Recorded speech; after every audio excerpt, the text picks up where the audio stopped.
Hello guys, welcome back to my channel. আমি গৌরাঙ্গ আপনাদের সঙ্গে, আর আপনারা দেখছেন আমার channel nonstop travel with Gaurang. তো নিয়ে চলে এসে আপনাদের জন্য নতুন ভিডিও। এই ভিডিওতে কিন্তু আমি যাচ্ছি কুম্ভ মেলা, আর কিভাবে গেলাম পুরোপুরি ডিটেলস চলো দেখাবো আপনাদেরকে। গ্রুপ ট্যুরে আমরা বেরিয়ে পড়েছি উত্তর ভারত।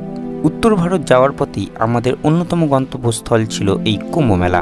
কুম্ভ মেলা যাওয়ার পথে আমরা 1.5 দিন আটকে ছিলাম রাস্তাতে জ্যামে। না পাওয়া যাচ্ছিল ঠিকঠাক মতো রান্না করার জায়গা, না পাওয়া যাচ্ছিল পায়খানা বাথরুম। শিবরাত্রির আর কয়েকটা দিন বাকি, তাহলে ভাবুন সেই সময় কিরকম ভিড় হতে পারে পার্কিং জোনের কাছাকাছি।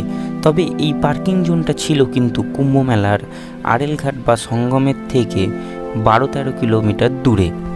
পার্কিং জোনে আমরা যখন গাড়ি থেকে নেমেছি, আমাদের চোখে পড়েছে কুয়াশাচ্ছন্ন চারিদিকে শুধু ফাঁকা মাঠ। এইখানে কিন্তু মাত্র 15 টাকা বিনিময়ে আপনাদেরকে এখান থেকে নিয়ে যাবে কিন্তু মেলা প্রাঙ্গণে, যেখানে মেলা হচ্ছে কুম্ভ মেলা। তবে কুম্ভ মেলার ঠিক ভিতরে এন্ট্রি কিন্তু এরা করবে না, এরা আপনাকে যেখানে মেন সঙ্গম তার থেকে কিন্তু মোটামুটি 6 কিলোমিটার কি 7 কিলোমিটারের ডিস্টেন্সে আপনাকে ছেড়ে দেবে। 144 বছর পর আবার এসছে এই মহাকুম্ভ স্নানের যোগ, আর এতেই এখন আমরা রয়েছি সেই রাস্তাতে যেখান থেকে আমরা যাব স্নান করতে। আর দেখতেই পাচ্ছেন এখন রাত্রির 2:30 বাজে, কত মানুষের ভিড়। আর তাহলে সকাল হলে আরও কত মানুষের ভিড় হতে পারে। দেখো আকাশে এখন চাঁদ উঠেছে দূরে, আর ঘন কুয়াশা, তার মধ্যে দিয়ে আমরা এগোচ্ছি। তো আপাতত আমরা এখন গঙ্গায় চান করব, যেখানে গঙ্গা, যমুনা আর সরস্বতী 3জন মিলিত হয়েছে, যেটাকে সঙ্গম বলে মেন অ্যাকচুয়ালি। তো আমরা সেই জায়গায় পৌঁছাতে পারবো না, কারণ আমরা সেখান থেকে এখনও 7-8 কিলোমিটার দূরে আছি। হ্যাঁ, হয়তো পায়ে হেঁটে গেলে আমরা চলে যেতে পারতাম, কারণ এখানে আমাদের আরও অনেক জায়গায় ঘুরতে হবে। তো সেই জন্য আমরা ওখানে আর যেতে পারবো না। আপাতত স্নান সারবো আর চলে যাব অন্য জায়গায়। এখানে যে সাইট সিন আছে সেগুলোও করতে পারবো না। তো আপাতত দেখতে থাকো, আর এখানে চান করব। এখন আমরা রয়েছি সেই অস্থায়ী ব্রিজের উপরে, আর একটুখানি এগুলোই রয়েছে আমাদের সেই স্নান করার ঘাট। আর এখন কিন্তু এই জায়গায় কুয়াশা একটু কম আছে।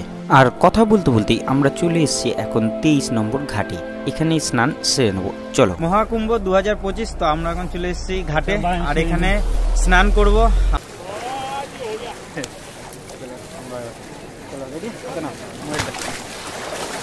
মোবাইলটা হাতে না, এখানে এই ইয়েটা হাতে না, চলো ডুব মারো গাড়ি। হ্যাঁ আচ্ছা, বসো বসো বসো, প্রথমে বসো, ডুব মারো। রেডি, 1 2 3।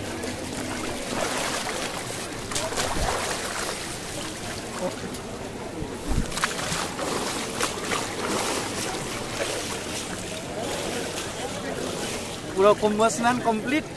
এবার চলো উঠতে হবে।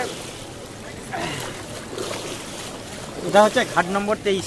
আমি অনেকের মুখেই বলতে শুনেছি কুম্ভ স্নান যদি 3 ধারা, যেটাকে বলা হয় ত্রিবেণী সঙ্গম, সেখানে না করলে নাকি পুণ্য অর্জন হয় না।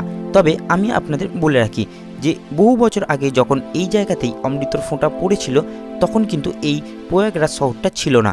আর সময় ও কালের পরিবর্তনের সঙ্গে সঙ্গে কিন্তু 3 জলরাশির ধারাও কিন্তু নিজের পথ পরিবর্তন করেছিল। আর সাথে যে গ্রহর কারণে এই যোগ আসে, তাদের প্রভাব কিন্তু প্রয়াগরাজের প্রত্যেকটা শহর ও ঘাটে থাকে। তাই আপনি ততটাই পুণ্য অর্জন করতে পারবেন যতটা সঙ্গমের ঘাটে স্নান করলে অর্জন করা যায়। চারিদিকে এখন পুরো কুয়াশায় ভরে গেছে, ছেয়ে গেছে কুয়াশা। দেখো এখান থেকে ব্রিজের উপর দিয়ে যাচ্ছি, বাট গঙ্গার কোনো নাম নিশান দেখতে পাওয়া যাচ্ছে না, কিন্তু যাচ্ছি তার উপর থেকেই। তো আর আমরা যখন এসেছিলাম তখন কিন্তু লোকজন খুব একটা ছিল না, আর এখন প্রচুর পরিমাণে লোকজন আসছে। তো এখন আমরা বেরিয়ে যাচ্ছি, আমাদের স্নান কমপ্লিট হয়ে গেছে। এবার আমরা বেরোবো পরের যাত্রার জন্য। তবে সত্যি আমরা খুব লাকি যে চান করতে পারলাম বলে, এখানে আসতে পারলাম বলে, রাস্তাতে অত জ্যাম ঠেলে এখানে আসতে পেরেছি বলে। হ্যাঁ, তবে যাওয়ার সময় তো আমরা ওরমভাবে গেলাম দেখলেন, আসার সময়ও আমরা এসছি। তবে একজন আমাদেরকে হেল্প করেছে আর কি বলতে পারেন। আমরা দুজন যেহেতু এমনি গল্প করতে করতে হেঁটে হেঁটে আসছিলাম ফাঁকা মাঠের মধ্যে দিয়ে, তো একজন বললো চেপে যাও, পয়সা দিতে হবে না। তো আমরা চেপে গেছিলাম।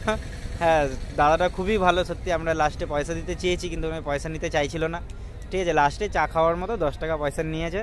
ঠিক আছে, তো আমার ওয়াইফেও ছিল, মানে আমার ওয়াইফও বললো যে ঠিক আছে নিয়ে নাও, বাট নিল না। সত্যি মানে খুব ভালো লাগছে যে যেখানে এখনকার লোকরা পয়সা ছাড়া কিছু চেনে না, সেখানে এখনও কিছু কিছু মানুষ আছে এরকম মানুষকে হেল্প করে। তো সত্যি তাদের জন্য অবশ্যই আপনারা ভগবানের কাছে প্রার্থনা করবেন যেন তারা সবসময় সুস্থ থাকে, ভালো থাকে, যারা মানুষকে উপকার করে, এইটুকুনি বলার জন্য। আর আপনারাও অবশ্যই মানুষকে উপকার করবেন, তার বদলে অবশ্যই নিশ্চয়ই ভালো ফল আপনারাও পাবেন।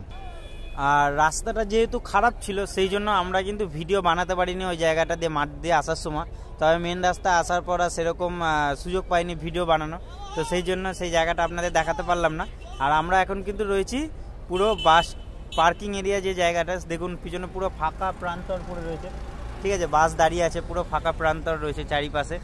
তো সেই জায়গায় রয়েছি এখন আমরা। আর যেখানে ত্রিবেণী সঙ্গম সেই জায়গাটায় যেতে পারবো না, কারণ সেই জায়গাটা এখান থেকে 12 কিলোমিটার দূর, আর আমাদের এখান থেকে বেরিয়ে আরও জায়গায় ঘুরতে যেতে হবে। তো সেই জন্য আমরা ওই জায়গাটায় যেতে পারছি না। তো আমরা এখন যেহেতু উত্তর ভারত ট্যুরে বেরিয়েছে, কিছু কিছু জায়গা আমরা দেখাতে পারবো, তাও রাস্তায় যেহেতু ভিড় ছিল সেই কারণে কিন্তু আমাদের অনেকটাই লেট হয়ে গেছে। তো চলুন আরও সামনে দেখাবো, আপাতত কুম্ভ মেলায় এইটুকুনি। আর ভিডিওটা ভালো লাগলে অবশ্যই একটা লাইক, কমেন্ট এবং সাবস্ক্রাইব অবশ্যই করতে ভুলবেন না। তো চলুন দেখা হবে পরের ভিডিওতে, ততদিন ভালো থাকবেন।